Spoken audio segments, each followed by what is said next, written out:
I'm back and I'm revisiting the Canadian Netflix show The Hollow. If you haven't seen season 1 of The Hollow, stop now because there will be spoilers throughout. Also, check out my review of the first season. After winning the game in season 1, I was very interested to see how they would continue the story.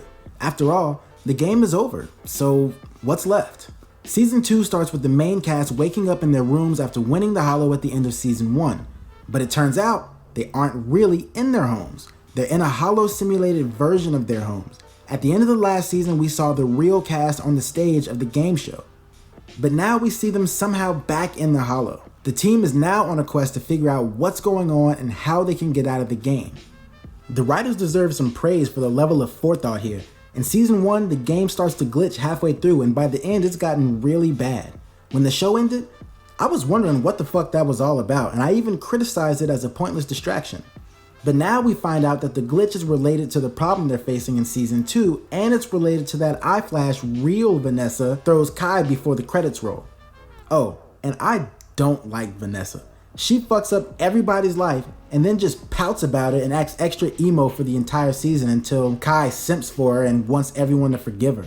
One thing I need to check myself on is my criticism in my last review of Adam and Mira's relationship.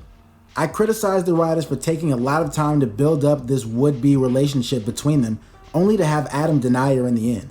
What was the point in even showing us all these weird stares and faux chemistry? A lot of people saw a clue in the season 2 trailer that turned out to be correct. Dude, I'm gay. Adam's gay.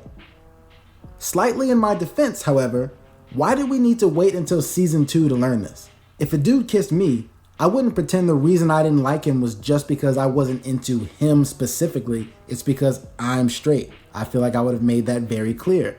And we're led to believe for the rest of that season that Adam just isn't into her. While we're on the topic of Adam, after meeting his parents in episode 1, we now see that Adam is mixed race, which explains why at the end of last season when we see the live action players, to a lot of people's surprise, it looked to be a white actor portraying him, which as you can imagine, didn't go over very well.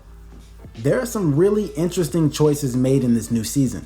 It's interesting to see just what everyone is really like now that they've regained their memories and have some insight into their backgrounds. Kai is apparently a boy genius, which is why he knew so much about technology and could fly the spaceship. Mira is a vegetarian on ethics, which is why she chose the Aquawoman superpower even though it's super lame and has been useful like twice now.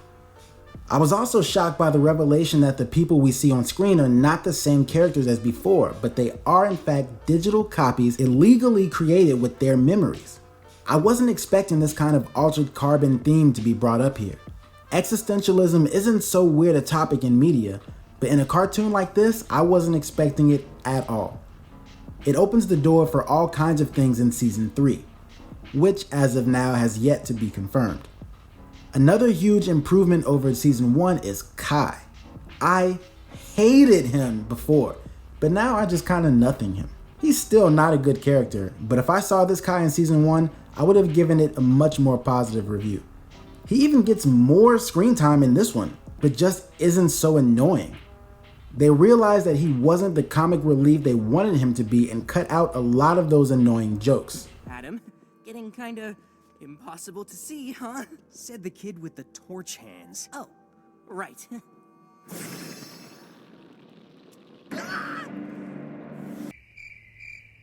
But not all of them. Unfortunately, just like before, it still has a lot of problems. The biggest thing that stood out to me was Adam's relationship with Reeve. Damn, this shit took way too long to resolve. So the whole conflict between them started when back before the Hollow, they just don't fucking like each other for no goddamn reason. Fuck that. You have a conflict so toxic that you'll disregard the lives of all your friends and possibly your own just because? Mira even says at one point the three of them were all best friends, but she also says that they've always been argumentative like this. What? Later on, when they're forced to work together to survive and patch things up again for no reason, I mean, it makes sense that they'd work together to live, but once it's over, so's the drama. Whatever beef they had evaporates and now they're buddy-buddy the rest of the time. So what was the point? They never really had a heart-to-heart where they patched things up and came to a greater understanding. The conflict doesn't teach us anything meaningful about their characters. It doesn't spur anyone else to action or have any psychological effect on them. It feels like they had a problem just to have a problem. This is something I saw replicated in the new Hollow team. They're just a bunch of dicks. It's almost like their leader is an actual villain, not a person who woke up trying to figure out where they are and how to get home. They don't spend a single second trying to listen or make any sense out of what's going on. Especially considering if they are players in the Hollow, they can't be totally confident that they are in a game. They know their powers and what an Ishibo is, but there's no way they know enough about the world to be so confident that they can just kill these other people and it won't matter. Okay, so one of the improvements from before was Kai getting a lot better. But one holdover problem from the last season is they still don't have any idea what to do with Mira.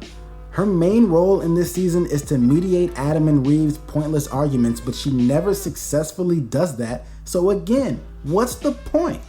In the beginning, I thought she'd take a front seat to Adam since she made the decision to investigate Hollow HQ solo dolo, but I was wrong.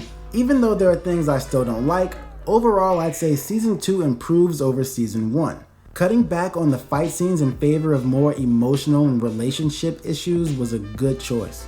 It was way too much fighting in Season 1, especially when it did nothing to reveal clues about the mystery.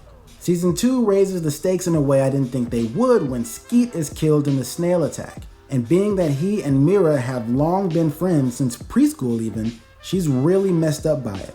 On the flip side of that, once we establish how different the Hollow rules are and you make a monumental change like having death from physical harm, you cannot just drop that whenever you want. There are a couple of times in the final fight where they should have been fucked all the way up.